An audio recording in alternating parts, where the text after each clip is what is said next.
দেখো এটা আমাদের WBSSC গ্রুপ সির প্রিভিয়াস ইয়ারে আসা একটা কোশ্চেন। এটাকে সমাধান করতে বলেছে। দেখো প্রথমে কি রয়েছে, 4-এর পাওয়ার রয়েছে 0.5, মানে আমি 4-এর পাওয়ার বলতে পারি 0.5কে পয়েন্ট তুলে দাও, তাহলে পয়েন্টের জন্য 1 বসাও, একটা সংখ্যা মানে এখানে আসলো 10, 5 দিয়ে কাটো, 5 দুগুণি 10।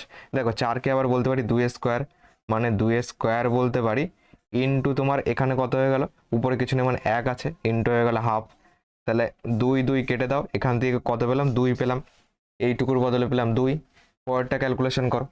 পরেরটা যদি ক্যালকুলেশন করি, দেখো 0.5 আছে, তার পাওয়ার কত আছে, 4 আছে, পয়েন্ট তুলে দিয়ে এখানে কত আসবে, 10 আসবে, 5 দিয়ে কাটলে 5 দুগুণি 10, মানে আমি বলতে পারি যে হাফ তার পাওয়ার কত রয়েছে, 4 রয়েছে। চলো এটাকে ক্যালকুলেশন করে লিখি। দেখো 2-এর পাওয়ার 4 মানে কত, 2-এর কিউব 8, 8 দুগুণি 16, 2-এর পাওয়ার 4 মানে 2কে 4 বার গুণ, 2কে 4 বার গুণ করলে কত আসবে, 16 আসবে, মানে আমি এখানে লিখতে পারি 1/16। এর পরেরটা দেখো 2-এর পাওয়ার 4 মানে আমি ডাইরেক্ট বলতে পারি কত, 16 বলতে পারি।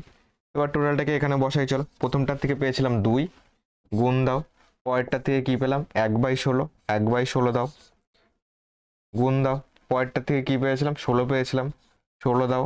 দেখো 16 16 কেটে গেল, পড়ে থাকলো কত, 2। তাহলে এটার অ্যান্সার হবে 2, যেটা দেখো আমাদের অপশন নাম্বার সিতে আছে। সি হলো এটার কারেক্ট অ্যান্সার।